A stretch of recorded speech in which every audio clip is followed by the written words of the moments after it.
आरंभ करिबा आजिर कार्यक्रम। स्वामी विवेकानंद लोक संसद अनुगुल तरफ 59तम ई पाठचक्र को आपण मानकु स्वागत करुछि।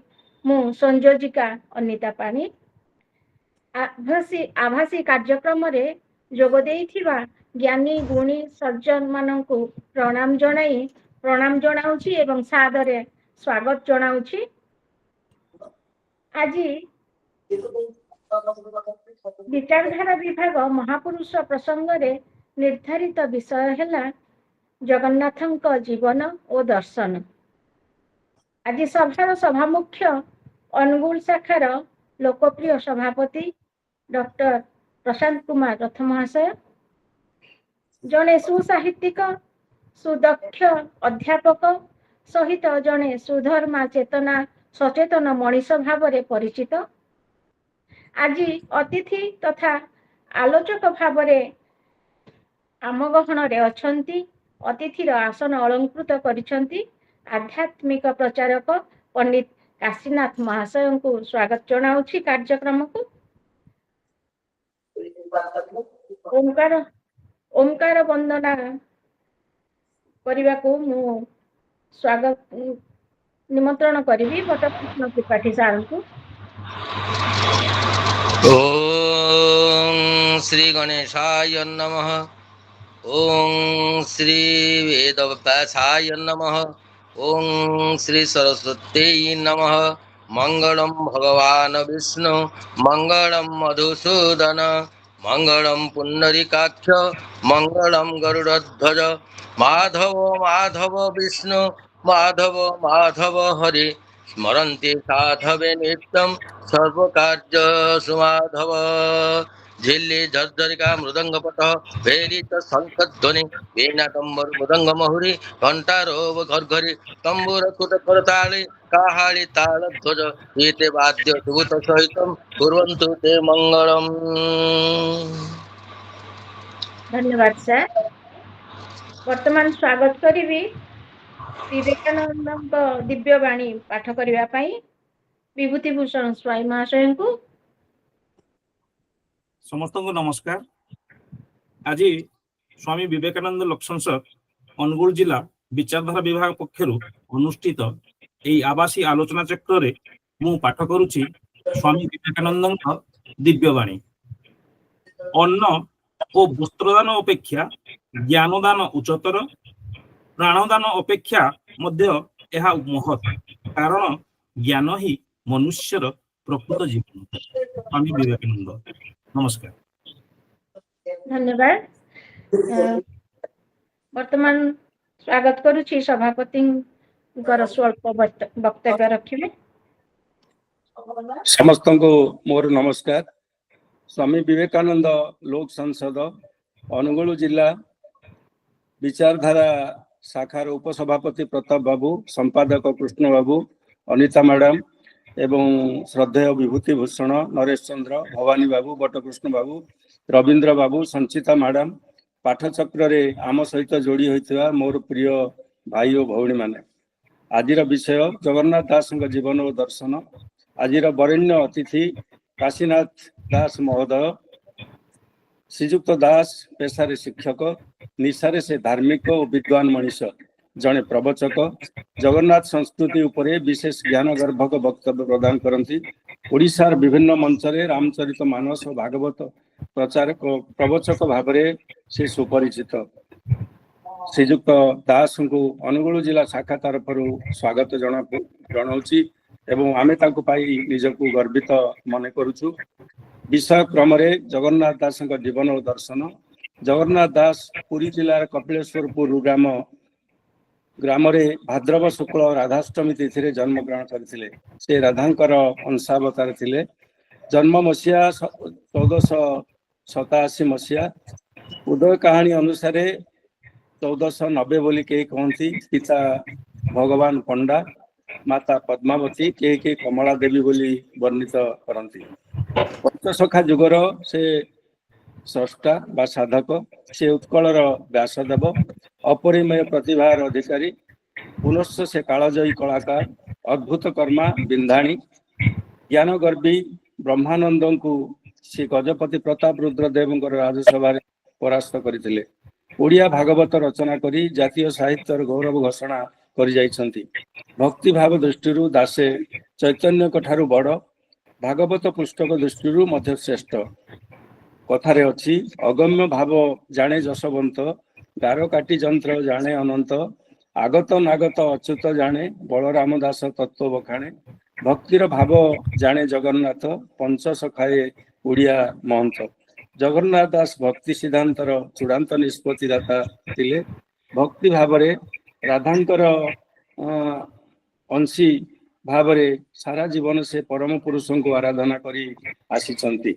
आमे अनुभव करू जे शिशु जगन्नाथ दास वर्णन देखा मिले से तांकर रूप थिला बाल्य काल रे उज्जवल सुवर्ण कांति परी देहर वर्ण अत्यंत मनोरम थिला एवं महापुरुष कवि लक्षण तांको देह प्रकटित होइथिला। जगन्नाथ कृपारु जन्म होइथिबारु पिता तांकर नाम जगन्नाथ दास रखिथिले।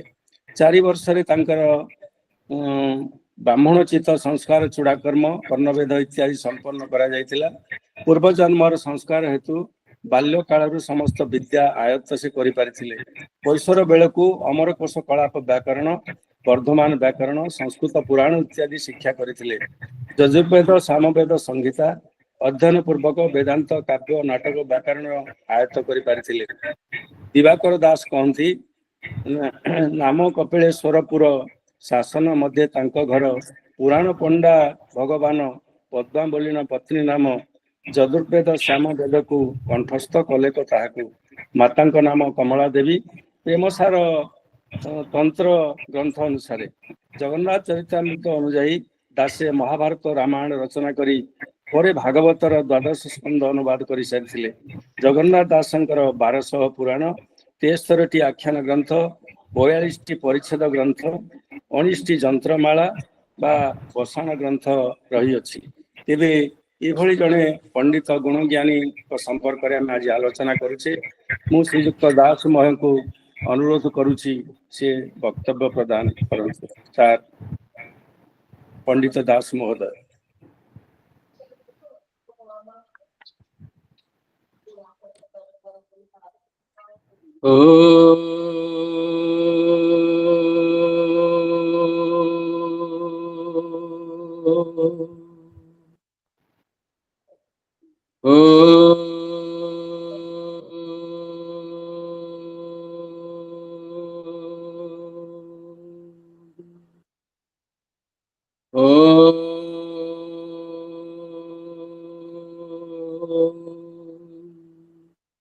ओम नमो भगवते श्री वासुदेवाय।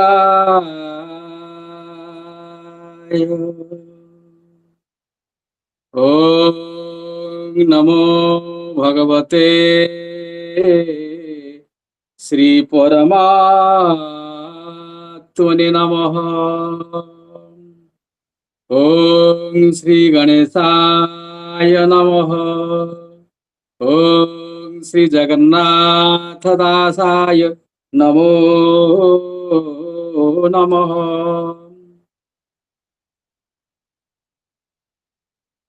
जस्य स्मरण मात्रेण जन्म संसार बंधनात् विमुच्यते नमस्तस्मै विष्णवे प्रभविष्णवे।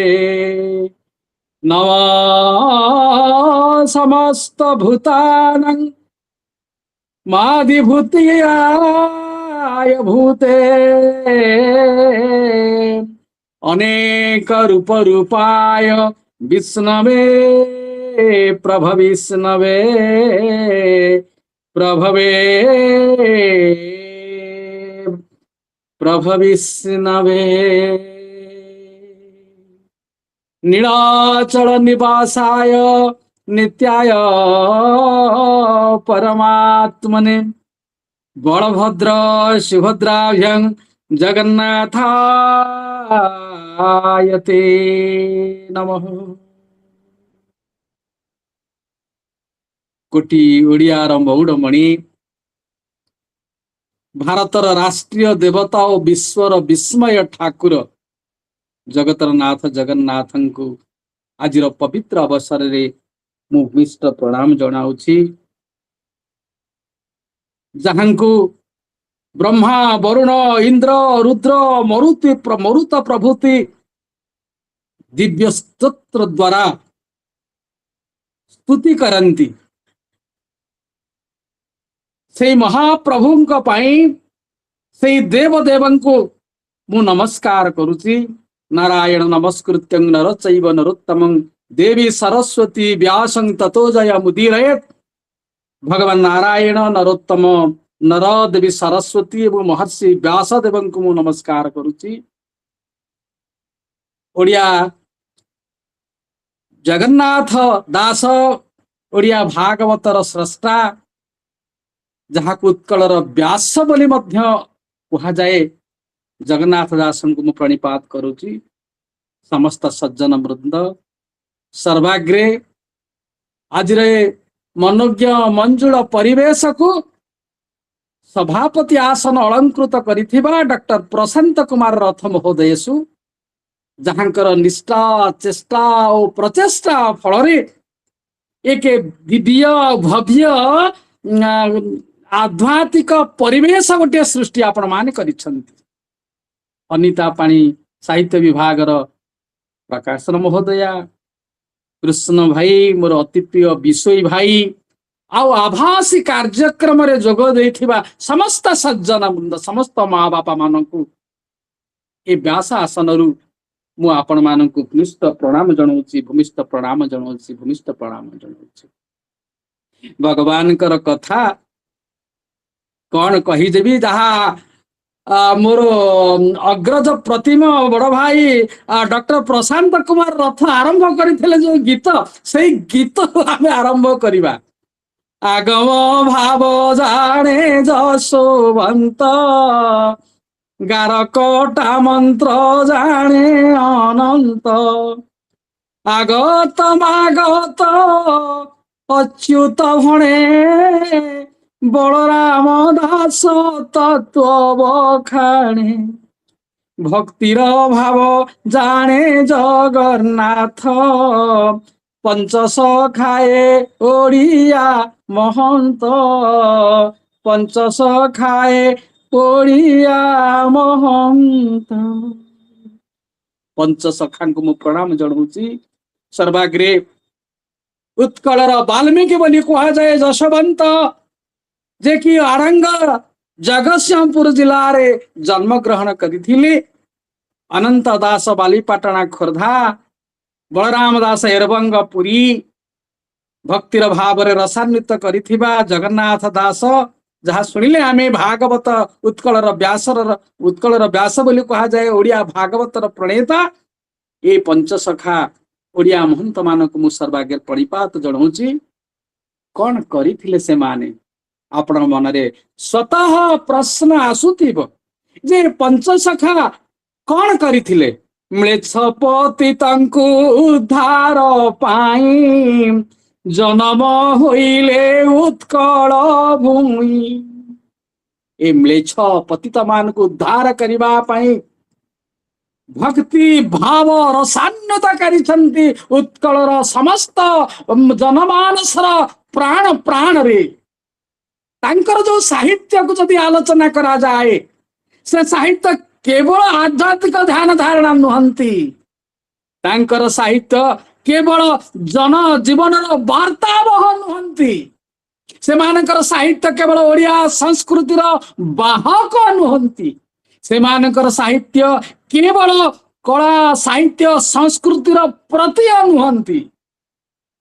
आउ मध्य आमी एतिकी कहि परिबा प्रत्येक ओडिया मानकर निश्वास प्रश्वासर स्मरणीय मध्य होउछंती तांकर वार्ता। आउ मध्य सेमानक मनरे जो भक्ति भाव जो स्रोत ओडिया मानक तंत्री तंत्री रे बुहाई देले मु निश्चित कहिबी तन्माग्रे समस्तंक मध्यरे पंचसखा जुगर सर्वाधिक लोकप्रिय साहित्यिक बा लोकप्रिय कवि होउछन्ति उत्कलर व्यास कवि भाव में घरे घरे परिचित अति बड़ी जगन्नाथ दास। कारण से भक्ति साहित्यर प्रमुख आचार्य थिले एवं तांका द्वारा रचित ओडिया मठ सातलहरी मठ आज समस्त ओडिया मानकर प्राण केंद्र आ जगन्नाथ संस्कृतिर एक निर्दिष्ट वार्ता वहन करि थाए। तेणु मु निश्चित भाव में कहबी जे ख्रीष्टीय धर्म जगत रे पवित्र बाइबल जो आसन ग्रहण करे मुसलमान भाई भौणी मानकर पवित्र कुरान जेपरि महान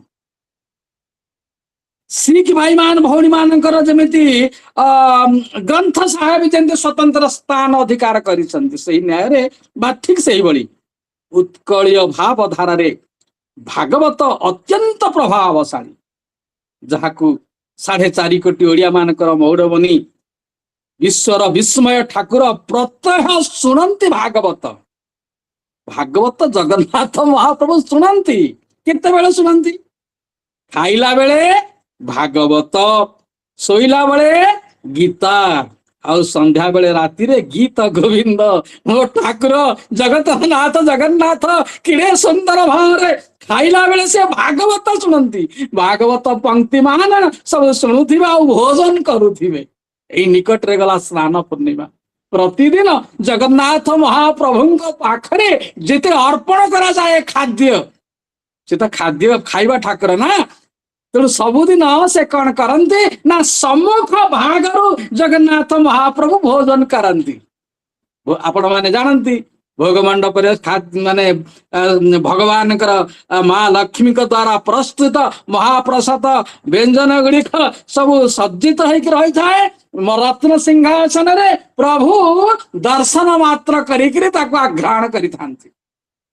किंतु एबे निकट रे स्नान पूर्णिमा गला से दिन प्रभु सामना पटु खातिनी से दिन गजबदन बेसरे प्रभु पछपटे प्रसाद थाए एवं गोटे दिन वर्ष गजबदन हेई कौन करती ना पछपटु खाती।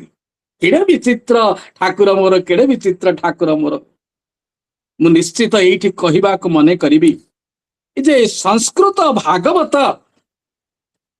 व्यासदेव जते ताकू रचना कले ताहा राजा महाराजा माने पंडित माने बा ब्राह्मण मानक मध्यरे ताहा सीमित थिला।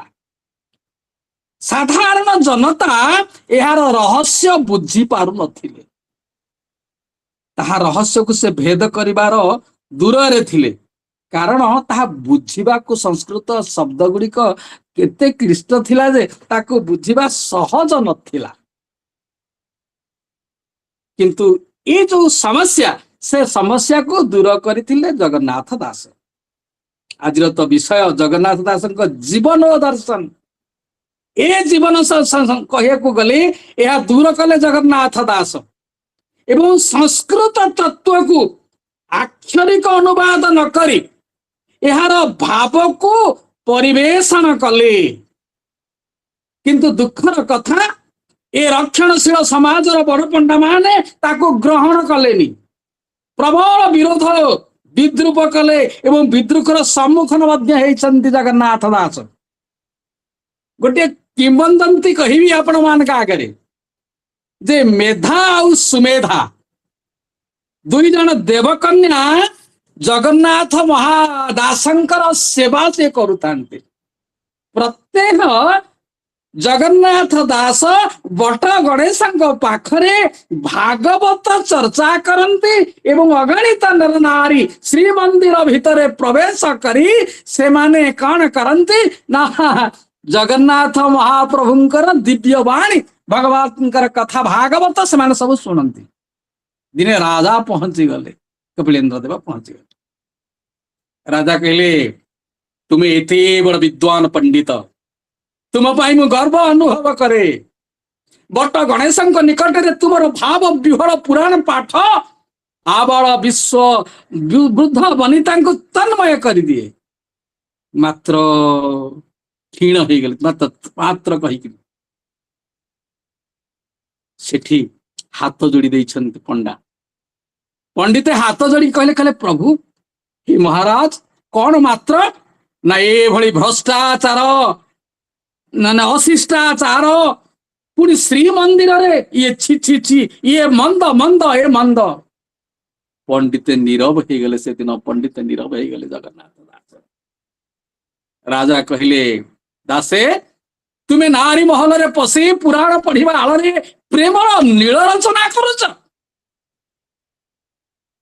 एवं ये जो केतक तरुणी माने प्रेम पागलिनी है तुम पाखरे रहउचंती सुन पंडिते श्रीमंदिर कीर्तन स्थान प्रेमालय नुहे सत्य जदि थाए ता सांघातिक हब ता सांघातिक हो पंडिते कान रे हाथ दे दिले से दिन कहले मणिमा मणिमा हे मणिमा यह मिथ्या यह मिथ्या यह मिथ्या स्वरूप सुण दंडधारी आमे तो अटु ब्रह्मचारी ब्रह्मक्षत्रिय चारी जाति अपरे जेते जन्मी छामती स्त्री पुरुष वृद्ध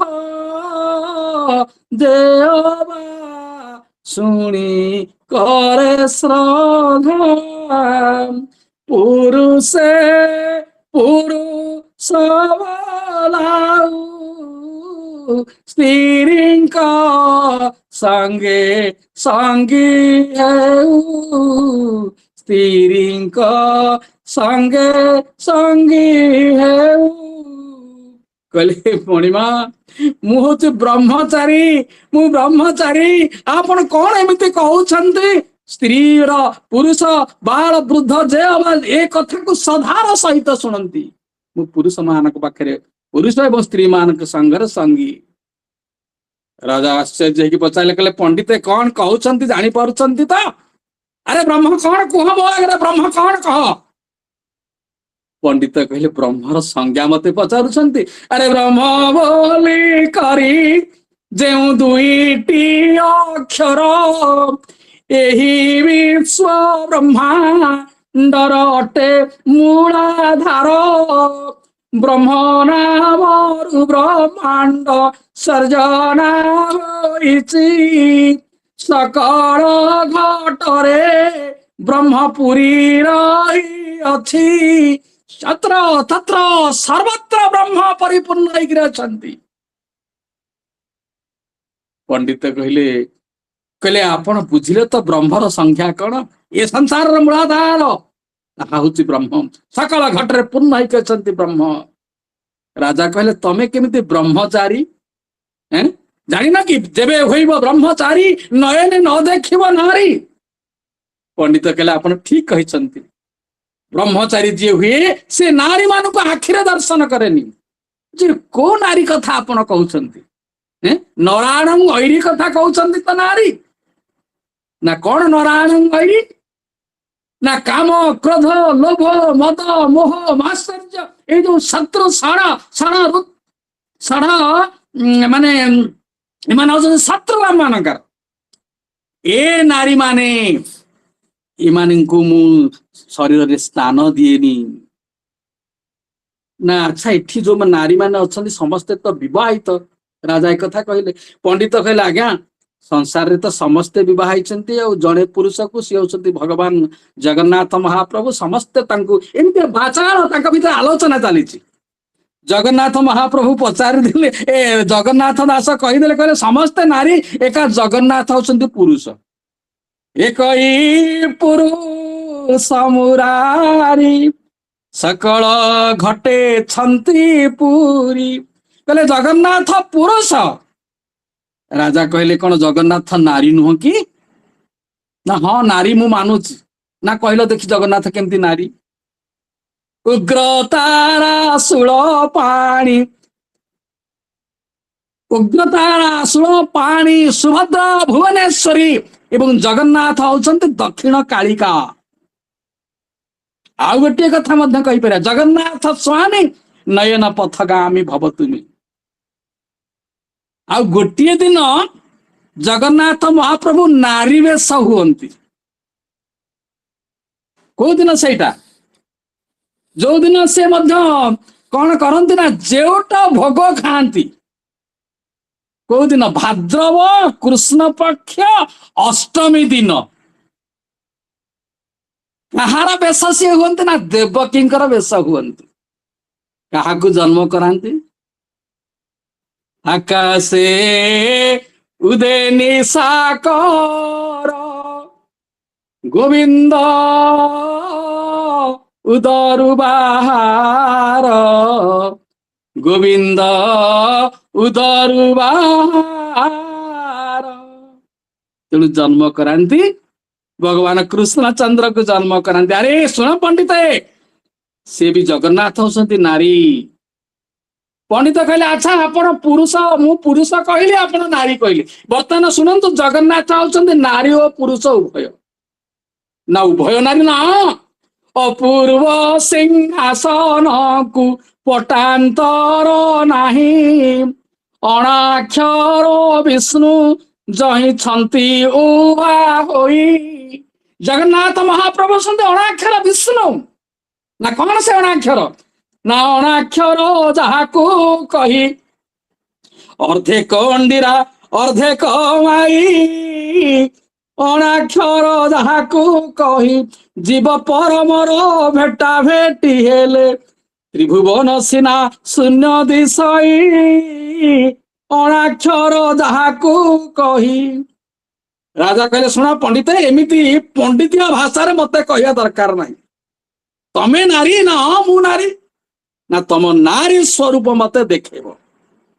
ଯେ ପର୍ଯ୍ୟନ୍ତ ନାରୀ ସ୍ୱରୂପ ମତେ ନ ଦେଖେଇଛ, ସେତେବେଳ ପର୍ଯ୍ୟନ୍ତ ତମକୁ କାରାଗାରରେ ବନ୍ଦୀ ହୋଇ ରହିବାକୁ ପଡିବ। ଜଗନ୍ନାଥ ଦାସେ ବନ୍ଦୀ ଜୀବନ ଯାପନ ଆରମ୍ଭ କହିଲେ ରାଜା ହଉଛନ୍ତି କପିଳେନ୍ଦ୍ର ଦେବ। ପଣ୍ଡିତ ହଉଛନ୍ତି ପୁରୀ ଜିଲ୍ଲା କପିଳେଶ୍ୱରପୁର ଶାସନ। ପିତା ଭଗବାନ ଦାସ, ମା ପଦ୍ମାବତୀ। ଜନ୍ମ ଭାଦ୍ରବ ମାସ କୃଷ୍ଣ ପକ୍ଷ ଅଷ୍ଟମୀ ବୁଧବାର ଦିନ। ବନ୍ଦୀ ହୋଇ ଅନବରତ କାନ୍ଦିବାକୁ ଲାଗିଲେ ଜଗନ୍ନାଥ ଦାସ। କହିଲେ ହେ ଦୟାମୟ, ହେ ତ୍ରାଣ କର୍ତ୍ତା, ଏ ବିପଦରୁ ଆପଣ ଉଦ୍ଧାର କରନ୍ତୁ ମତେ। କେତେ ଦିନ ହେଲା ଏ ବନ୍ଦୀ ଘରରେ ରହି ମୁଁ ଆପଣଙ୍କୁ ଶୁଣେଇ ପାରୁନି, ମୋର ଭାଗବତ ଶୁଣେଇ ପାରୁନି। ତ୍ରାହି ମଧୁସୂଦନ, ତ୍ରାହି ଶରଣ ରକ୍ଷଣ, ତ୍ରାହି ପତିତ ପାବନ। ଏ ପରୀକ୍ଷାରୁ ମତେ ଉଦ୍ଧାର କର। हे बलियार भुज, हे महाबाहु, हे चका नयन, तुम्हें न रखिले मु अरक्ष हे जीवी। मोते संकट रु उद्धार कर, उद्धार कर, उद्धार कर। धार धार लुह बोही जाउची जगन्नाथ दासंकर। से बंदी घरे दासे जाई, चिते चिंतिले भावग्राही। कहले प्रभु, ए जे पुरुष रूप जाऊ, स्त्री पुरुष स्त्री स्वरूप मोर हेउ। जगन्नाथ महाप्रभु भक्तर कषण सही पारिलेनी। शंख चक्र गदा पद्म धरी पंडितंक मुंडरे स्पर्श कले। सेतेलकु पंडिते निद्रागत हो जाइछन्ति जगन्नाथ सुमरी सुमरी। कहले पंडिते, तमर मनवांछा पूर्ण हब, पूर्ण हब, पूर्ण हब। निद भागीगला पंडितंकर। चंदन कर्पूर अगुरु नाना पुष्पर बासनार बंदी घर महकुची। आश्चर्य हो गले, किए काहाकू, अरे किए कोठे अच्छा कौन हैला। राजा को मध्य से पटे राज उआसरे जगन्नाथ महाप्रभु स्वप्न रे कहउछन्ति एवं चाबुक मध्य मारिछन्ति। कहले तमे जानिन राउते, भक्त मोर हृदयर घार, मु भक्तर कषण सही पारेनी। जा देखबू बंदी घर को। बंदी करे से नारी रूप जा देखिबु। राजा मत इतस्तत हो गले। बंदीशाला को देखिले, बंदीशाला को दौड़ दौड़ी पड़े आसिले, देखिले द्वार उन्मुक्त, जड़े महिला नतजान हुई ध्यानमग्न अवस्था बंदी घरे। राजा स्तंभीभूत हो गले, स्तंभीभूत हो गले, विश्वास आसिलानी। पचारे रे किए तमे देवी ना दानवी? किछि मध्य उत्तर आसिलानी, किछि मध्य उत्तर आसिलानी। किए ए बंदी गृह द्वार खोली गला, प्रहरी माने कुआड़े गले, समस्त प्रहरी माने निदर उठी पड़िछंती और राजा का पाखु समस्त दौड़ी पड़िछंती। समस्त आश्चर्य, राजा रानी परिषद समस्त उपस्थित हो जाइछंती एवं समस्त आश्चर्य हो जाइछंती। किए जने कहिले पंडित गोटा बाट बाहर कर आए अन्य बाट तो पाइबा पानी आउ किछि हेलानी। गोटा कृत्रिम पोशाक बा नारी मानकर साड़ी पिंधिक नारी वेश हो जाइछंती। आउ किछि वेश नथिला। जने कहला नारी वेश तो हबाकू पड़िबो, तेणु सी वेश हो पड़िछंती आज ना। ए राजा इंगित रे राजा कहले कहले अच्छा केते जन स्त्री लोक जाई देखिल प्रकृति रे नारीर जहाँ शोभा वर्धन करे तार स्तन जौवन से सब ठीक अच्छी ना नहीं। केते जन नारी मध्य घर भीतर को पले एवं देखिले नारीर सौलभ जहा सबू सेठी विद्यमान एवं संपूर्ण जने नारी। पाद तले पड़गले उत्कलर गजपति। कहले प्रभु मते क्षमा करंतु, मते क्षमा करंतु। मो ठाकुर जे भक्त मानकर आर्त गुहारी की सुनंती से मध्य पुरुष को नारी करी पारंती मोर जगन्नाथ महाप्रभु। दासिया बाउरी ठारू महाराजा इंद्रदुम्न पर्यंत, रानी गुंडीचांक ठारू श्रिया चंडालुनी पर्यंत समस्ते समस्ते तांकर भक्त, समस्ते भगवान को अपेक्षा करंती। से दिन नारी वेश देखि आश्चर्य होइछन्ति गजपति महाराजा। दासे पंडित जहाँ संबोधन करुची स्नान पाई गोटे पोखरी रे जाइए पहुंची गले। नरेंद्र पुष्करिणी बोली केतक उल्लेख अछि जहाँ निर्माल्य पत्रिका बाहर थिला। बुड़ पकई जेतेले बुड़ी पड़िछन्ति उठिला बेलको तांकर पुरुषंग आहे दीन बांधव मोते आपणार करिनी सबु काढ़ी नहीं कंगाल सजेई, सबु काढ़ी नहीं कंगाल सजेई श्री चरणे स्थान दिया मोते आपणार करिनी गर्भाभिमान हिंसा देश काम गर्भाभिमान हिंसा देश काम सबु काढ़ी नहीं दियो पदे स्थान धन जन पद काम गौरव धन जन पद काम गौरव निये काढ़ी नियो मोते आपणार करिनी आहे दीन बांधव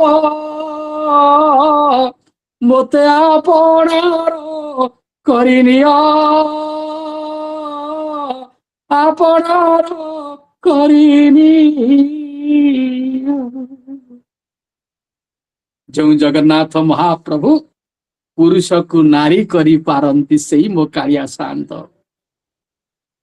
पाद तले पड़ी जाइछन्ति उत्कलर गजपति एवं सुंदर भाव रे दासन को उचित सम्मान दिया जाइछन्ति। पुराण पंडा हिसाब रे तांको मर्यादा मिलिछि। देखंतु कौन एथु आमे तत्व पाइले। जगन्नाथ दास अंको किते सुंदर से भक्त थिले आउ चाहा पाई निजे प्रभु आसी तांको परिवर्तन तांको करि दैछन्ति। ये होचु भक्त आउ भगवान कर ଗୋଟେ ସୁନ୍ଦର କେତେ ଗୋଟିଏ ପାର୍ଶ୍ୱ ଗୋଟେ ମୁଦ୍ରାର ଦୁଇଟି ପାର୍ଶ୍ୱ ବୋଲି ମୁଁ କହିବି। ଅନ୍ୟ ଗୋଟିଏ କଥା ତାଙ୍କ ଜୀବନରେ ଆସେ, କାଶୀରାମ ନାମକ ଜଣେ ସାଧକ ଜାଭା ସୁମିତ୍ରା ଯାଇଥାନ୍ତି ବଣିଜ ପାଇଁ। ସିଆଡୁ ଗୋଟେ ଭଲ ଚନ୍ଦନ କାଠ ଆଣିଥିଲେ, ଗଜପତି ମହାରାଜାଙ୍କୁ ଉପହାର ଦେଲେ। ଜଗନ୍ନାଥଙ୍କ ସେବା ପାଇଁ ଗଜପତି ମହାରାଜା ସେ ଚନ୍ଦନ ଜଗନ୍ନାଥ ଦାସଙ୍କୁ ଦେଲେ। କହିଲେ ଦାସେ, ଏ ଚନ୍ଦନ ଘୋରି ଜଗନ୍ନାଥ ମହାପ୍ରଭୁଙ୍କର ଯୋଉ ନିତ୍ୟ ଚନ୍ଦନ ଚର୍ଚ୍ଚିତ ନୀଳ କଳେବର ପୀତ ବସନ ବନମାଳି ଆପଣ ଚନ୍ଦନ ଚର୍ଚ୍ଚିତ ମଣୁହି କରିବେ। ଦାସେ ଚନ୍ଦନ କାଠଟି ଧରିଲେ, ପ୍ରତିଦିନ ଚନ୍ଦନ ଘୋରନ୍ତି, ଜଗନ୍ନାଥଙ୍କୁ ସୁମରଣା କରନ୍ତି, ନିଜ ଘରର କାନ୍ଥରେ ସବୁଦିନ ଲଗେଇ ଦିଅନ୍ତି। ଅନ୍ୟ ପଣ୍ଡିତ ମାନେ ଯାଇକି କହିଲେ ଭଲ ଆଉ ନିଜ ଘର କାନ୍ଥରେ ସିଏ ଦଉଛି, ଜଗନ୍ନାଥଙ୍କୁ ଦିଆଗଲା ଅର୍ପଣ କରିବା ପାଇଁ, ସେ ନିଜ ଘର କାନ୍ଥରେ ବୋଳି ପକେଇଛି। ପରୀକ୍ଷା ପାଇଁ ଶ୍ରୀମନ୍ଦିରରେ ପହଞ୍ଚି ଗଲେ, କହିଲେ କୋଉଠି ବଳୁଛ? ନା ଆଜ୍ଞା ଜଗନ୍ନାଥଙ୍କ ପାଖରେ ବଳୁଛି। ନା ପରୀକ୍ଷା ହବ? ନା ହଉ ପରୀକ୍ଷା ହବ, ପରୀକ୍ଷା ହଉ। ପରୀକ୍ଷା ଏବଂ ସେଦିନ ହେଲା ଏବଂ ପରୀକ୍ଷା ପାଇଁ ଶ୍ରୀମନ୍ଦିର ଚତୁର୍ଦ୍ଧା ମୂର୍ତ୍ତିଙ୍କୁ ଦେଖିଲେ ସମସ୍ତେ ଚନ୍ଦନ ଚର୍ଚ୍ଚିତ ନୀଳ କଳେବର ପୀତ ବସନ ବନମାଳି ହେଇ ଯାଇଛନ୍ତି। ସେଇ ଜଗନ୍ନାଥ ଦାସ 15-16 ବର୍ଷ ବୟସରେ ତାଙ୍କର ପିତୃ ବିୟୋଗ ହେଇଯାଇଛି। ଆଜନ୍ମ ବ୍ରହ୍ମଚାରୀ ସେ ଥିଲେ ଏବଂ ଭଗବତ ବିଶ୍ୱାସ ଭକ୍ତି ତାଙ୍କ ଜୀବନର ଗୋଟିଏ ପାଥେୟ ଥିଲା।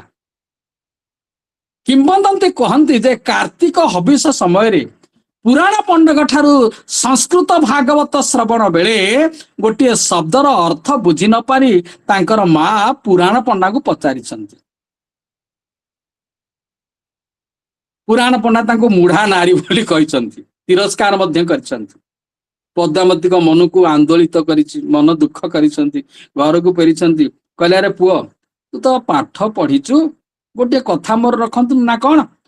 ନା ଭାଗବତକୁ ଆମେ ବୁଝିଲା ଭଳିଆ ଭାଷା ଆମେ ବୁଝିପାରୁନୁ।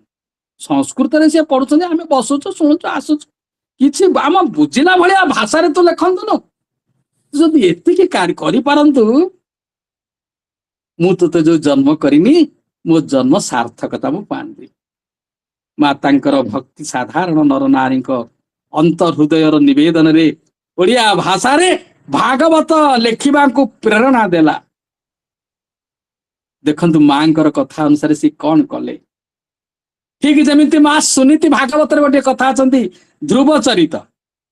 ସୁନୀତି କଥାରେ ଧ୍ରୁବ ମଣ୍ଡଳରେ ବିରାଜମାନ କଲେ। ଛୋଟ 5 ବର୍ଷ ବୟସରେ 5 ବରଷ ଧ୍ରୁବ ଥିଲେ, ହରିଚରଣେ ଆଶ୍ରା କଲେ, ମାତୃ ସପତ୍ନୀ ବାକ୍ୟ ସରେ, ମର୍ମ ଭେଦିଲା ତା ଶରୀରେ। ମାଙ୍କ କଥା ଅନୁସାରେ ଧ୍ରୁବ ମଣ୍ଡଳରେ ସ୍ଥାନ ଆଜି ବି ପାଉଛନ୍ତି ସେ ମାଙ୍କ କଥା ଅନୁସାରେ। ଠିକ ସେମିତି ବିଧବା ମାଙ୍କ ଉପଦେଶରେ ସାଲବେଗଙ୍କ କଥା, 750 କୋଶ ଚାଲି ପାରୁନାହିଁ, ମୁଁ ମୋର ଯିବା ଯାଏ ନନ୍ଦୀ ଘୋଷେ ଥିବ ରହି। ମାଙ୍କ କଥାରେ ସାଲବେଗ ଜଗନ୍ନାଥ ମହାପ୍ରଭୁ ବା ଶ୍ରୀକୃଷ୍ଣ ରୂପୀ ଜଗନ୍ନାଥ ମହାପ୍ରଭୁଙ୍କୁ ଡାକିଛନ୍ତି ଏବଂ ଅସାଧ୍ୟ ରୋଗରୁ ସେ ଦୂର ହେଇଯାଇଛନ୍ତି। ଆଜି ବି ଜଗନ୍ନାଥ ମହାପ୍ରଭୁ ଭକ୍ତର ମାନ ରକ୍ଷା କରିବା ପାଇଁ ସାଲବେଗ ସମାଧି ଠାରେ ଅଟକି ଯାଆନ୍ତି କେବଳ ଭକ୍ତକୁ ଦର୍ଶନ ପାଇଁ। ସେତେବେଳେ ମା ମାନଙ୍କ ନାମରୁ ପିଲାମାନଙ୍କର ନାଁ ସବୁ ହେଇଥିଲା। ଯେମିତି କୁନ୍ତୀଙ୍କ ନାମ ଅନୁସାରେ କୌନ୍ତେୟ, ଗଙ୍ଗାଙ୍କ ନାମ ଅନୁସାରେ ଗାଙ୍ଗେୟ, ରାଧାଙ୍କ ନାମ ଅନୁସାରେ ରାଧେୟ। ସେଇଭଳି ମାଙ୍କର କଥା ଅନୁସାରେ ମାଙ୍କ କଥାରୁ ଜଗନ୍ନାଥ ଦାସ ଭାଗବତ ଲେଖା ଆରମ୍ଭ କଲେ ଓଡ଼ିଆରେ। ଭାଗବତ ବ୍ୟତୀତ ଯାହା ଆମର ସଭାପତି କହୁଥିଲେ, ଅନେକ 60ରୁ ଉର୍ଦ୍ଧ୍ୱ ଓଡ଼ିଆ ଓ ସଂସ୍କୃତ ରଚନା କରିଛନ୍ତି। ଅର୍ଥ କୋଇଲି, ଗୁପ୍ତ ଭାଗବତ, ତୁଳାଭିଣା, ଦାରୁ ବ୍ରହ୍ମ ଗୀତା, ଏଭଳି ଅନେକ ସେ ବର୍ଣ୍ଣନା କରି ଆସିଛନ୍ତି। ସେ ଥିଲେ ଏକ ନିଷ୍ଠ କର୍ମୀ, ଏକ ନିଷ୍ଠ କର୍ମୀ। ଏସାରେ ଜୀବନରେ ସେ କେତେବେଳେ ଲକ୍ଷ୍ୟଚ୍ୟୁତ ହୋଇନାହାନ୍ତି। ଅନେକ କୁହନ୍ତି ଯେ ଆକ୍ଷରିକ ଓଡ଼ିଆ ଅନୁବାଦ ଇଏ ନୁହଁ ବ୍ୟାସଙ୍କର, संस्कृत भागवत जो व्यास लिखिଛନ୍ତି तार आक्षरिक अनुवाद नहीं मात्र मु समस्तଙ୍କୁ निवेदन करिबी ଏହା ठीक है पारे मात्र यह निश्चित जे यह संस्कृत अपेक्षा अधिक हृदय स्पर्शी मु आपण मान आगे गोटे उदाहरण देवी निगम कल्पतरु गणितम फलं सुख मुख द्रव संयुक्त पीबत भागवत रसमालय मुहुरहु रसिका भुवि भावुका या लिखिଛନ୍ତି व्यासदेव ताकू जेतेबेले जगन्नाथ दास ओडिया रे लिखिଛନ୍ତି ताकू केमती परिवर्तन करके लिखिଛନ୍ତି आपण माने टिके खाली मार्क कर दियंतु कले सकल भेद होई वृक्षे फल फलिले अंतरिक्षे देखो केते सुंदर भाव रे माने भागवत रे उत्पत्तिता के लिखिଛନ୍ତି केते हैं दिने पाची तले वृक्ष पड़िले वायु तले सुख धाइले ताहा देखी पक्षीक संगत उपेक्षी तो से अधर ख्यात हेला भितरे सुरंग दिसिला तंगलिला रस सार कियवा देवा पटांतर अमृत निंदे साधु पणे सुजने पिय अनुक्षणे आनंदे कर सुधा पान जेणे पाइब दिव्य ज्ञान ए रस चारि वेद मूल निगम वृक्ष रहे फल पिय जीवन अंत जाए जेबे बंचिब माया मोहे तुम संस्कृत अपेक्षा देखंतु यह केते अधिक हृदय स्पर्शी हेछि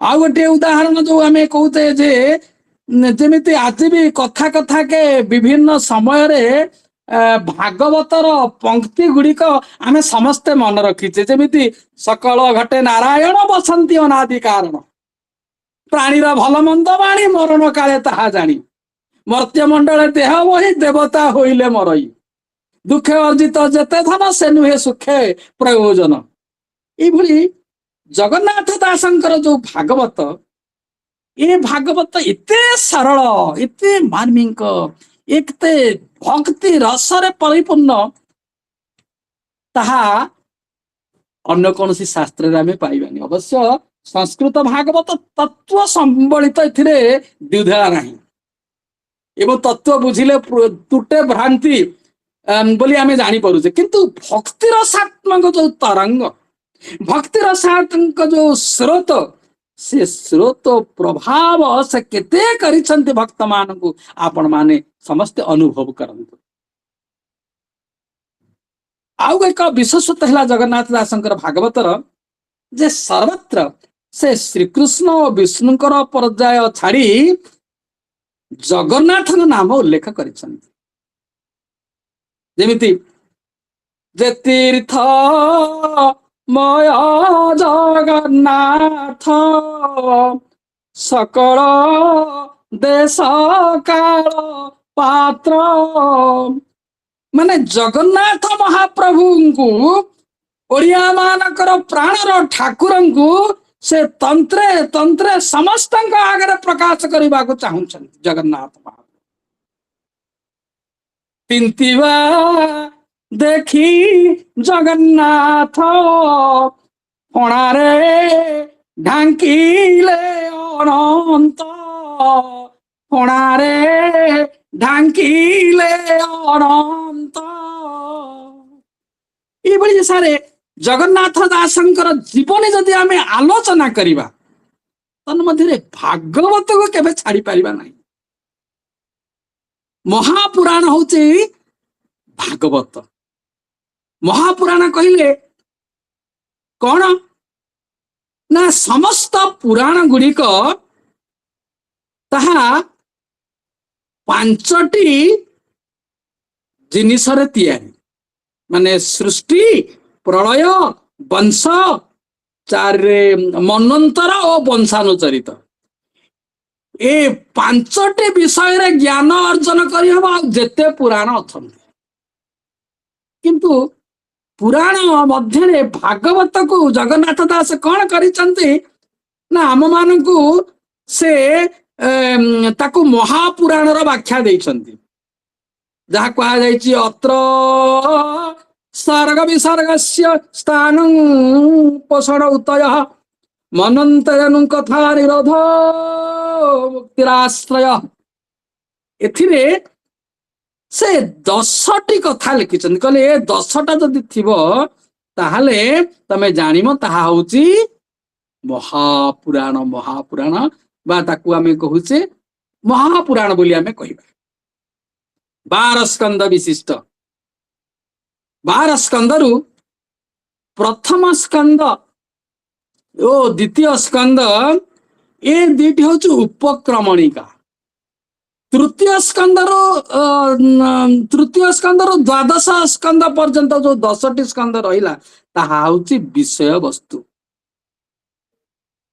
ଆଜିକାଲି ଯୁଗରେ କେତେକ କହନ୍ତି, ଯେମିତି ଆମେ ଯଦି ଆରମ୍ଭ କରିବା ତୃତୀୟ ସ୍କନ୍ଦ, ମୁଁ ତ କହିଲି ପ୍ରଥମ ସ୍କନ୍ଦ ଆଉ ଦ୍ୱିତୀୟ ସ୍କନ୍ଦ ଏହା ହଉଛି ଉପକ୍ରମଣିକା। ତୃତୀୟ ସ୍କନ୍ଦ ହଉଛି ସୃଷ୍ଟି ବିଷୟକ ଜ୍ଞାନ ଆଉ ପ୍ରତ୍ୟେକ ମନୁଷ୍ୟର ଏଇଟା ରହିବା ଦରକାର। ତୃତୀୟ ସ୍କନ୍ଦଟା ହଉଛି ସୃଷ୍ଟି ବିଷୟକ ଜ୍ଞାନ। କିନ୍ତୁ ଆଜିକାଲି ଯୁଗରେ କଣ ହଉଛି ନା ବୈଜ୍ଞାନିକ ମାନଙ୍କର ମତରେ ସୃଷ୍ଟିକୁ ଟିକେ ବଦଳେଇ ଦେଉଛନ୍ତି। କହିଲେ ଏହାକୁ କେହି ସୃଷ୍ଟି କରିନାହାନ୍ତି। ଯେଉଁମାନେ ଏଭଳି ଧାରଣା ପୋଷଣ କରନ୍ତି ସେମାନେ ବୁଝିବା ଦରକାର ଯେ ସାମାନ୍ୟ ଆମେ ଯୋଉ ଘଣ୍ଟାଟିଏ ପିନ୍ଧୁଛେ ସେ ଘଣ୍ଟାଟି କୌଣସି ଏକ କାରଖାନାରେ ତିଆରି ହେଇଛି। ତାହେଲେ ଯଦି ଘଣ୍ଟାଟା କାରଖାନାରେ ତିଆରି ହେଇଛି ତାହେଲେ ଏ ବଡ ସୃଷ୍ଟି ମନକୁ ମନ କେମିତି ଆସିଲା? ଆଉ କେତେକ ବୈଜ୍ଞାନିକ ମଧ୍ୟ କହିଲେ ଯେ କାଳ ଏହା ନିୟନ୍ତା। କାରଣ ସମୟ ହେଲେ ମଞ୍ଜିରୁ ଗଜା ବାହାରେ, ସମୟ ହେଲେ ଶାବକ ଜନ୍ମ ହୁଏ, ସମୟ ହେଲେ ଫଳ ଇତ୍ୟାଦି ହଉଛି। କାଳର ସର୍ବଶ୍ରେଷ୍ଠ ନିୟନ୍ତା ହେଲେ ସ୍ରଷ୍ଟା ଈଶ୍ୱର ଏବଂ ସମୟର ଜ୍ଞାନଟା ମନୁଷ୍ୟ ପାଇଁ ଏତେ ଦରକାର ଯାହାକି ତୃତୀୟ ସ୍କନ୍ଧରେ ମାନେ ଜଗନ୍ନାଥ ଦାସ ସୁନ୍ଦର ଭାବେ ବର୍ଣ୍ଣନା କରିଛନ୍ତି। ଚତୁର୍ଥ ସ୍କନ୍ଧରେ ବିସର୍ଗ ଅର୍ଥାତ ବ୍ରହ୍ମାଙ୍କୁ ଭଗବାନଙ୍କର ଯୋଉ ମୌଳିକ ବସ୍ତୁ ଗୁଡିକ ଦେଇଛନ୍ତି ସେ ତତ୍ଵ ଗୁଡିକ ସୁନ୍ଦର ଭାବରେ କରାଯାଇଛି। ପଞ୍ଚମ ସ୍କନ୍ଧ ହଉଛି ତାଙ୍କର ସ୍ଥାନ ସ୍କନ୍ଧ ବୋଲି କୁହାଯାଏ। ମାନେ ସବୁଠାରୁ ନିଚ ପାତାଳ ଠାରୁ ଆରମ୍ଭ କରି ପୃଥିବୀ ଯୋଉ ଚତୁର୍ଦଶ ବ୍ରହ୍ମାଣ୍ଡ ଭୂ ଭୁବଃ ଜନଃ ସ୍ୱଃ ମହ ଲୋକ ଏବଂ ତଳ ଅତଳ ବିତଳ ପାତାଳ ପର୍ଯ୍ୟନ୍ତ ଏସବୁ ବିଷୟର ଜ୍ଞାନ ପଞ୍ଚମ ସ୍କନ୍ଧରେ ଅଛନ୍ତି। ଷଷ୍ଠ ସ୍କନ୍ଧ ଯଦି ଆମେ ଦେଖିବା ତାହା ହଉଛି ପୋଷଣ। ଯଥା ମନୁଷ୍ୟେଷୁ ଅଜାମିଳ ଦେବେଶୁ ବାସବ ଅଜାମିଳ ଚରିତ୍ର ଷଷ୍ଠ ସ୍କନ୍ଧରେ ଆମେ ପାଉଛେ। ଭଗବାନ ଯେହେତୁ ସମସ୍ତଙ୍କୁ ଜନ୍ମ ଦେଇଛନ୍ତି, ଜଣେ ଆସ୍ତିକ ହଉ ବା ନାସ୍ତିକ ହଉ, ସେ ଜଣେ ମାନୁ ଅବା ନ ମାନୁ, ସମସ୍ତଙ୍କୁ ସେ ଉପାସରେ ରଖିବେ ନାହିଁ, ସମସ୍ତଙ୍କୁ ଖାଇବାକୁ ପିଇବାକୁ ଦେବେ। ଅଜାମିଳ ଚରିତ୍ର ସେଇଭଳି। ଯେତେ ପାପୀ ହେଲେ ମଧ୍ୟ ସମୟ ଶେଷରେ ସେ ବିକଳରେ ନାରାୟଣ ନିଜ ପୁଅକୁ ଡାକିଛି ଏବଂ ନାରାୟଣ ଭକ୍ତ ମାନେ ଆସିଛନ୍ତି ତାକୁ ଉଦ୍ଧାର କରିଛନ୍ତି। ଇଏ ତ ଷଷ୍ଠ ସ୍କନ୍ଧ କଥା। ସପ୍ତମ ସ୍କନ୍ଧ ହଉଛି ଉକ୍ତି। ଉକ୍ତି ମାନେ କଣ କହିଲେ? ବାସନା। ମନ ଭିତରେ ଭଲ କିମ୍ବା ଖରାପ ବାସନା ଉଦୟ ହେଲେ ଗୁରୁ ଗୁରୁଜନ ସାଧୁ ମାନେ ମହାପୁରୁଷ ମାନଙ୍କର କୃପା ଲାଭ ସେତେ ଭଲ ଉଦ୍ରେକ ହବନି। ପ୍ରହ୍ଲାଦ ଉଦାହରଣ, ଅସୁର କୂଳରେ ଜନ୍ମ ହୋଇଥିଲେ ମଧ୍ୟ ଦେବର୍ଷି ନାରଦଙ୍କ କୃପା ଲାଭ କରିବାରୁ ସବୁବେଳେ ହରିଭଜନରେ ବୁଡ଼ି ରହିଲେ। ସେଇଭଳି ସପ୍ତମ ସ୍କନ୍ଧରେ ବାସନା ପରିତ୍ୟାଗ କରି ହରି ଭଜନ କରିବା ପାଇଁ ବର୍ଣ୍ଣନା କରାଯାଇଛି। ଅଷ୍ଟମ ସ୍କନ୍ଧରେ ବ୍ରହ୍ମାଙ୍କର ଯୋଉ ମନ୍ୱନ୍ତର କଥା ସବୁ ବର୍ଣ୍ଣନା କରାଯାଇଛି। ବ୍ରହ୍ମାଙ୍କର ଗୋଟିଏ ଦିନ ହେଲା 1000 ଚତୁର୍ଯୁଗ। ଯେମିତି ଯୋଉ ସତ୍ୟ ତ୍ରେତୟା ଦ୍ୱାପର କଳି ଯୋଉ 4 ଯୁଗ, 1000 ଚତୁର୍ଯୁଗ ମିଶିଲେ ବ୍ରହ୍ମାଙ୍କର ଗୋଟିଏ ଦିନ। ଏ କଥା ସମସ୍ତେ ବର୍ଣ୍ଣନା କରାଯାଇଛି। ଏ ତତ୍ଵ ଅଛନ୍ତି। ନବମ ସ୍କନ୍ଧକୁ ଯଦି ଆମେ ଆସିବା ସେଥିରେ ଈଶାନୁ କଥା ବର୍ଣ୍ଣନା କରାଯାଇଛି। ଦଶମ ସ୍କନ୍ଧ ହଉଛି ଆଶ୍ରୟ ତତ୍ଵ, ଯୋଉଠି ଭଗବାନ କୃଷ୍ଣଙ୍କୁ ଆଶ୍ରୟ କରି ସୃଷ୍ଟି ପାଳନ କରାଯାଇଛି। ସେଠି ଗୋପଲୀଳା, ମଥୁରା ଲୀଳା, ଦ୍ୱାରିକା ଲୀଳା ଏଇଭଳି ଭଗବାନଙ୍କର ଜନ୍ମ ପ୍ରସଙ୍ଗ ଅଛନ୍ତି ଏବଂ ତା ଭିତରେ ଅନେକ ମତ୍ସ୍ୟ ଅବତାର, କଶ୍ୟପ ଅବତାର, ନୃସିଂହ ଅବତାର, ଏଇଭଳି ଅନେକ ଅବତାର ମଧ୍ୟ ତା ଭିତରେ ରହିଯାଇଛନ୍ତି। ଏକାଦଶ ସ୍କନ୍ଦ ହଉଛି ମୁକ୍ତି, ଜଗନ୍ନାଥ ଦାସଙ୍କର ରଚନାରେ ମୁକ୍ତି ସ୍କନ୍ଦ। ଏଥିରେ ମାନେ ଅନେକ ଗୀତା ଉପଦେଶ, ମୌଳିକ ଜ୍ଞାନ ଏସବୁ ଏକାଦଶ ଅଧ୍ୟାୟରେ ରହିଛନ୍ତି। ଏବଂ ଯେତେବେଳେ ଦ୍ୱାଦଶ ସ୍କନ୍ଧକୁ ଆମେ ଆସିବା, ଦ୍ୱାଦଶ ସ୍କନ୍ଧ ହେଲା ନିରୋଧ ବା ପ୍ରଳୟ ଲୀଳା। ଯୋଉ 4 ପ୍ରକାର ପ୍ରଳୟ ଥାଏ, ନିତ୍ୟ ପ୍ରଳୟ, ନୈମିତିକ ପ୍ରଳୟ, ପ୍ରାକୃତିକ ପ୍ରଳୟ ଏବଂ ଆତ୍ମାନ୍ତିକ ପ୍ରଳୟ, ଏ 4 ପ୍ରକାର ପ୍ରଳୟ କଥା ଦଶମ ସ୍କନ୍ଧରେ ଅଛନ୍ତି। ଏବଂ କଳିଯୁଗର ଲକ୍ଷଣଠୁ ଆରମ୍ଭ କରି ବିଭିନ୍ନ କଥା ଗୁଡିକ ଆଗକୁ ଆସନ୍ତି। ଇଏ ହଉଛି ଭାଗବତର ସମ୍ୟକ ଧାରଣା। ଜଗନ୍ନାଥ ଦାସ କଣ କଲେ ନା, ଏ ତତ୍ଵକୁ ସୁନ୍ଦର ନବାକ୍ଷରୀ ଭାଷାରେ ଆମ ମାନଙ୍କ ପାଖରେ ରଖି ଆମକୁ ଭକ୍ତି ରସାରେ ରସାନ୍ବିତ କରିଛନ୍ତି। କେତେକ ମଧ୍ୟ କହନ୍ତି, ଗୋବିନ୍ଦ ଗୋବିନ୍ଦ ଗୋବିନ୍ଦ ପଦୁ ଗଳୁଚି ମକରନ୍ଦ, ସେ ମକରନ୍ଦ ପାନ କରି ହେଳେ ତରିଲେ ବ୍ରଜ ନାରୀ। କହିଲେ ଜଗନ୍ନାଥ ଦାସ କେଡେ ବଡ ଭୁଲ କରିଦେଲେ। ନା କଣ ଭୁଲ କଲେ ନା, ହେଳେ ତଳିଲେ ବ୍ରଜ ନାରୀ। କେବଳ ବ୍ରଜ ନାରୀଙ୍କି ସେ ଲେଖିଲେ, ସେ ଲେଖି ପାରିଥାନ୍ତେ ତରିଲେ ବ୍ରଜ ନର ନାରୀ, ଏମିତି ଲେଖି ପାରିଥାନ୍ତେ। କେବଳ ନାରୀ ମାନଙ୍କୁ କାହିଁକି ପ୍ରଶ୍ରୟ ଦେଲେ? ୟା ପୂର୍ବରୁ ମୁଁ ଠିକ ସେଇ କଥା କହୁଥିଲି, ଯେତେବେଳେ ପ୍ରଭୁଙ୍କର ଦଶମ ସ୍କନ୍ଧରେ ଆରମ୍ଭ କରିଛନ୍ତି ଗୋପ ଲୀଳାରେ, ଇନ୍ଦ୍ର ଶପଥ ଦିନ ବୃଷ୍ଟି କଲା, ବଜ୍ର ଘାତେ ପଥର ବରସିଲା। ସେଇ ସମୟରେ ଗୋପ ଗୋପାଙ୍ଗନା ମାନଙ୍କୁ ଆଉ ପ୍ରଭୁ କହୁଛନ୍ତି, ଆରେ ଏ ଗୋପ ଗୋପାଙ୍ଗନା ମାନେ ସମସ୍ତେ ବାହାରେ କାହିଁକି ଠିଆ ହେଇଛ, ସମସ୍ତେ ପାହାଡ ତଳକୁ ପଳେଇ ଆସ। ଗୋପୀ ମାନେ ଆନନ୍ଦରେ ଯାଇଛନ୍ତି, ଆନନ୍ଦରେ ପ୍ରଭୁଙ୍କ ଚରଣ ପାଖରେ। ସମୟ ଟିକେ ଅଧିକା ହେଇଯାଉଛି କି? ସାର୍ ସମୟ ହେଇ ଆସିଲାଣି। ଆମେ କେତେବେଳକୁ ବନ୍ଦ କରିବାକୁ କୁହନ୍ତୁ? ଠିକ ଆଉ 2 ମିନିଟ ପରେ ବନ୍ଦ ଆଉ କରିବି। 2-3 ମିନିଟ, କେତେ ମିନିଟ ଆଜ୍ଞା? ଆଉ 2-3 ମିନିଟରେ ଆଜ୍ଞା, ମୁଁ ସମୟକୁ ନିଶ୍ଚିତ ମର୍ଯ୍ୟାଦା ଦେବି। ଗୋପୀ ମାନେ ସମସ୍ତେ ଯାଇକିରି ପହଞ୍ଚି ଗଲେ ଜଗନ୍ନାଥ, ମାନେ ଭଗବାନ ଶ୍ରୀକୃଷ୍ଣଙ୍କ ପାଦ ତଳେ ଯାଇକି ତାଙ୍କୁ ପୂଜା ଆରମ୍ଭ କରିଦେଲେ। କିନ୍ତୁ ଗୋପାଳ ମାନଙ୍କୁ ଯେତେ ଭଗବାନ ଡାକନ୍ତି କେହି ଆସିଲେ। କହିଲେ ବୁଝିଲ, ଇଏ କାଣି ଆଙ୍ଗୁଠିରେ ଧରିଛନ୍ତି, ପବନ ଟିକେ ହେଲେ ଇଏ ବୋହିଯିବ, ପଡିବ ଯଦି ଆମେ ତା ଭିତରେ ରହିବାଟି। ନା ରେ, ଏତେ ବର୍ଷା ହଉଛି, ତମେ କେମିତି ରହିବ? ଭିତରକୁ ପଳେଇ ଆସ, ଭିତରକୁ ପଳେଇ ଆସ। ତା ଭିତରେ ସମସ୍ତେ କଥା ହେଲା, ତାହେଲେ 4 ପଟ ଯାକେ ରହିବା, ଭିତରକୁ କେହି ଯିବାନି। ଟିକିଏ କର୍ମର କୁଆଡି ଯଦି ହବ, ଯେ ଯୁଆଡେ ପାଇବା ବାହାରକୁ ପଳେଇ ଆସିବା। ଦେଖନ୍ତୁ ଗୋପୀ ଆଉ ଗୋପାଳ ମାନଙ୍କର ଭଗବାନଙ୍କ ପ୍ରତି କେତେ ସ୍ନେହ। ତେଣୁ ଯୋଉମାନେ ଗୋପୀ ହେବେ, ଭଗବାନଙ୍କୁ ଜଗନ୍ନାଥଙ୍କୁ ଦର୍ଶନ କରିବା ପାଇଁ ମନ ହେଉଛି ହେ ଗୋପୀ ହବା ପାଇଁ ମନ, ହୋଇଥାନ୍ତି ଯେବେ ଗୋପ ଗୌଡୁଣୀ, ପାଇଥାନ୍ତି ଶ୍ୟାମ ଘନ। ମନ ହେଉଛି ହେ ଗୋପୀ ହବା ପାଇଁ ମନ। ଜଗନ୍ନାଥଙ୍କୁ ଦର୍ଶନ କଲେ ସମସ୍ତେ ନାରୀ ହବାକୁ ପଡିବ। ଏବଂ ନାକରେ ନାକଚଣା, କାନରେ କାନଫୁଲ ଲଗେଇକିରି ନାରୀ ବେଶ ହେଇକିରି ଜଗନ୍ନାଥଙ୍କ ମହାପ୍ରଭୁଙ୍କର ଆମେ ପ୍ରବେଶ କରିବା। ସେଇ ଜଗନ୍ନାଥ ମହାପ୍ରଭୁଙ୍କର ଅପ୍ରାଣ ପ୍ରତିଭାକୁ ଆମ ମାନଙ୍କ ଆଗରେ ଶ୍ରୀମଦ୍ ଭାଗବତ ମହାପୁରାଣ ମାଧ୍ୟମରେ ଅତି ବଡି ଜଗନ୍ନାଥ ଦାସ କେତେ ସୁନ୍ଦର ଭାବରେ ବର୍ଣ୍ଣନା କରିଛନ୍ତି। ସମସ୍ତ ଓଡିଆ ମାନେ ତାକୁ ସୁନ୍ଦର ଭାବରେ ଆମେ ବୁଝିପାରିବା ଏବଂ ମନ ରଖି ପାରିଲା ଭଳିଆ, ତାକୁ ମନ ରଖି ପାରିଲା ଭଳିଆ ଭଗବାନଙ୍କର କଥା। ସେଇଥିପାଇଁ ଉତ୍କଳ କଥାକୁ ମନେ ରଖିବା ପାଇଁ ତାକୁ ସୁନ୍ଦର ଭାବରେ ବର୍ଣ୍ଣନା କରିଛନ୍ତି ଉତ୍କଳ ମଣି ଗୋପବନ୍ଧୁ ଦାସ। କହିଲେ, ତୁମ ସମାଧରୁ ଆହେ କବି ଗୁରୁ, କେତେ ଦାର୍ଶନିକ କବି, ଜନମିତା ଭାବେ ଉତ୍କଳ ସାହିତ୍ୟ ଦେବେ ନବ ନବ ଛବି। କେତେ କର୍ମବୀର, କେତେ ନିଜ ଶିର ସ୍ୱଧର୍ମ ହିତେ, ଅସଂଖ୍ୟ ପଣ୍ଡିତ ହୋଇବେ ପ୍ରେମିକ ତୁମ ମଧୁମୟ ଗୀତେ।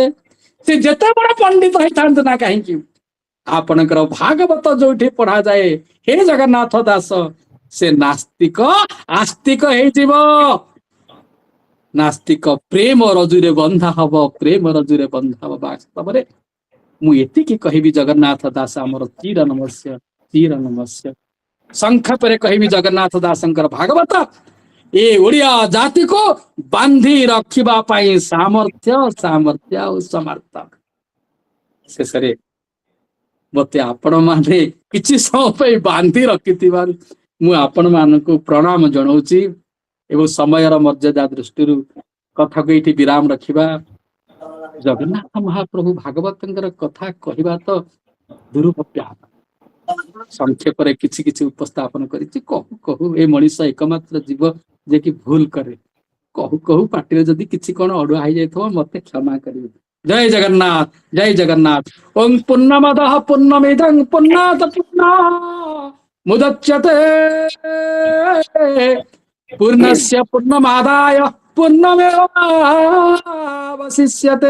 ओम शांति शांति शांति श्री कृष्णार्पणमस्तु जय जगन्नाथ बहुत धन्यवाद सर ठाकुरंकर अमृतमय कथा श्रवण करिथिबारु आपनकु अनुष्ठान तरफरु कृतज्ञता ज्ञापन करुछि वर्तमान सभापति महाशयंकु डाकिबी स्वल्प वक्तव्य रखिबे श्रीयुक्त दास महोदय को अशेष अशेष धन्यवाद आमे आउ एक भिन्न राज्य को गला भली लागुथिला एते समय धरी आनंद रे आमे समस्त कथा सुनुथलु इच्छा होउथला समय घुंची जानतानी समय सेमिति रहंता आमे सेमिति सुनथांतु कि कवि जगन्नाथ दास दर्शन सांख्य दर्शन और वैष्णव दर्शन दर्शन शास्त्र अवगत नथिबा साधारण मानकु यार माध्यम रे धर्म भाव में प्रवेश कराइबा करा जाई पारिछि बोली आमे कहबा सांख्य दर्शन मतरे मनुष्य निरवच्छिन्न दुख भोगुची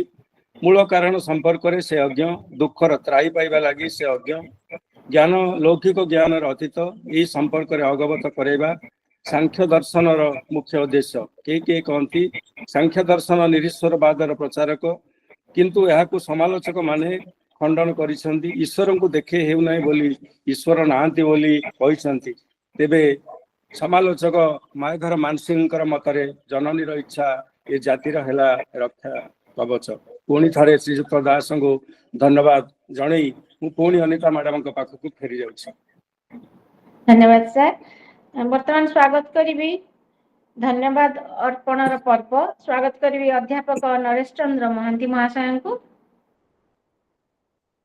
उपस्थित अछंती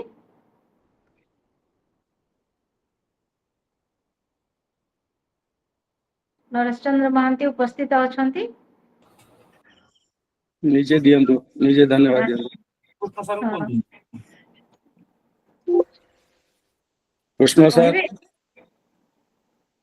कृष्ण सर अछंती सभी को प्रणाम आज भागवत रसरे आमको पंडित काशीनाथ दास तल्लीन करिसेंती रसरे बढ़ाई तेणु तांको धन्यवाद अर्पण करा जाउछि भिन्न बतकृष्ण त्रिपाठी विभूति भूषण स्वाई अनिता पाणी एमाने विभिन्न कार्यक्रम सुचारू रूपे संपादन करिथिबारु तांको संसद तरफ धन्यवाद अर्पण करा जाउछि समस्त विभिन्न अंचल देव भाई माने आमर योगदान करिसेंती भौणी माने योगदान करिसेंती समस्त को संसद तरफ धन्यवाद दिया जाउछि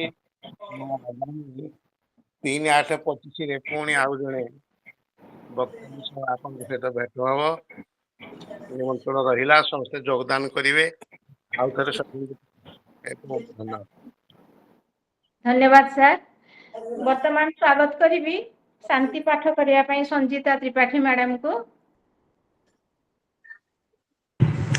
समस्त को प्रणाम शांति पाठ ओम देव शांति अंतरिक्षम शांति पृथ्वी शान्ति आपः शान्ति औषधयोः शान्ति वनस्पतयः शान्ति विश्वे देवा शान्ति ब्रह्मा शान्ति सर्वं शान्ति शान्तिरेव शान्ति सामा शान्तिरेधि